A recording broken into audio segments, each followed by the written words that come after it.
जो सफाई आई है जीतन राम मांझी की तरफ से, वो सफाई भी अपने आप में बड़े कमाल की सफाई है। जीतन राम मांझी ने कहा है कि मैंने अपने समाज को कहा।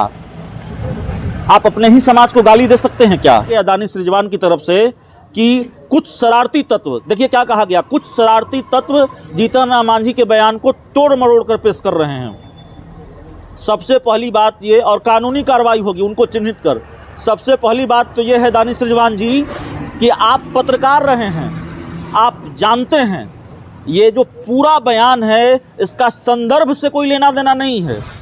यह जो पूरा बयान है इसको तोड़ा मरोड़ा नहीं जा सकता है, क्योंकि ये सिर्फ बयान नहीं है, गाली दी गई है।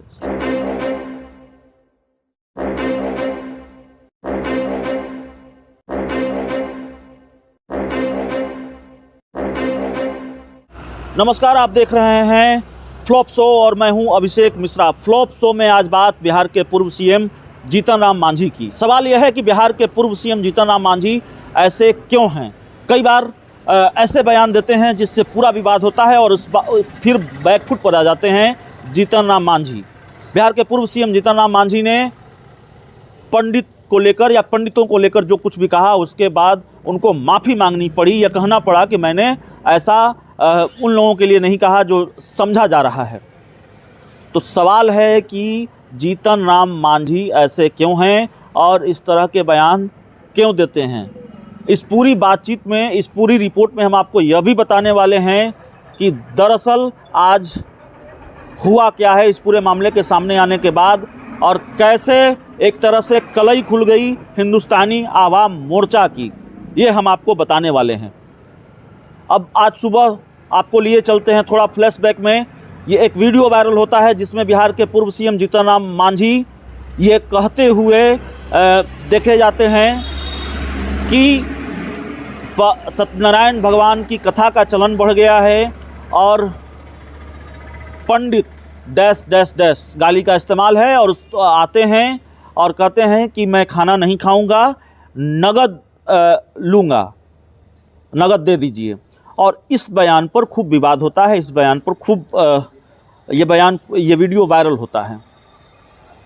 सोशल मीडिया पर जमकर विरोध होता है, सियासी हलके में जमकर विरोध होता है। जीतन राम मांझी माफ़ी मांग लेते हैं। रिकॉर्ड अगर बने तो भद पिटवाने का रिकॉर्ड जीतन राम मांझी बना सकते हैं।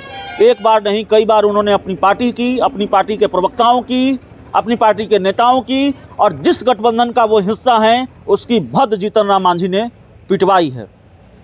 और जो सफाई आई है जीतन राम मांझी की तरफ से, वो सफाई भी अपने आप में बड़े कमाल की सफाई है।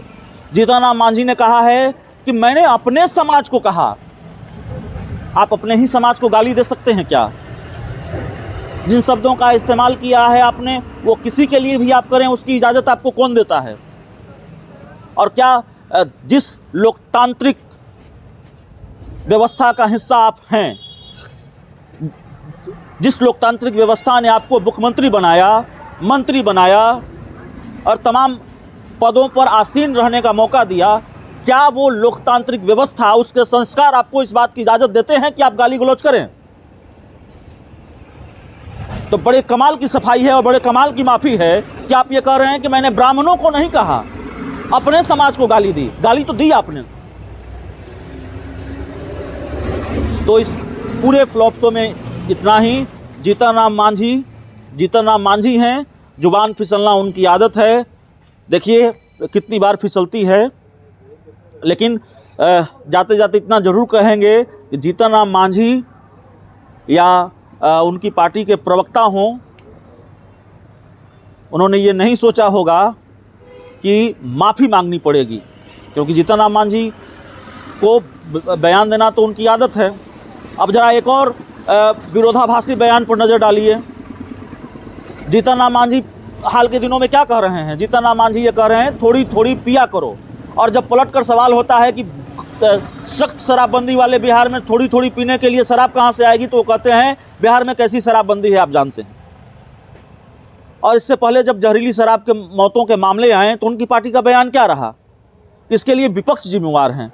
तो एक तरफ शराबबंदी के लिए आप नीतीश कुमार के साथ खड़े होते हैं, मुख्यमंत्री नीतीश कुमार के साथ खड़े नजर आते हैं, और जब जहरीली शराब से मौतें होती है तो उसको विपक्ष की साजिश बताते हैं, और दूसरी तरफ आप हाल के दिनों में शराबबंदी पर सवाल उठाते हैं। तो बहुत कुछ कहने की ज़रूरत नहीं है।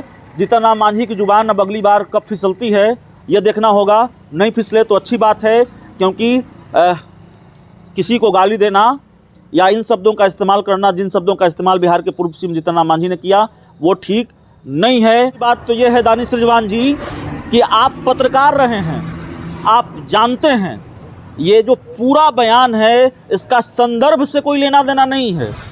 ये जो पूरा बयान है इसको तोड़ा मरोड़ा नहीं जा सकता है, क्योंकि ये सिर्फ बयान नहीं है, गाली दी गई है मंच से, और वही सुनाया जाएगा जो आपत्तिजनक है। आपने गाली दी है, इसको छुपा नहीं सकते, इसको झुठलाया नहीं जा सकता, और विवाद उसी पर है।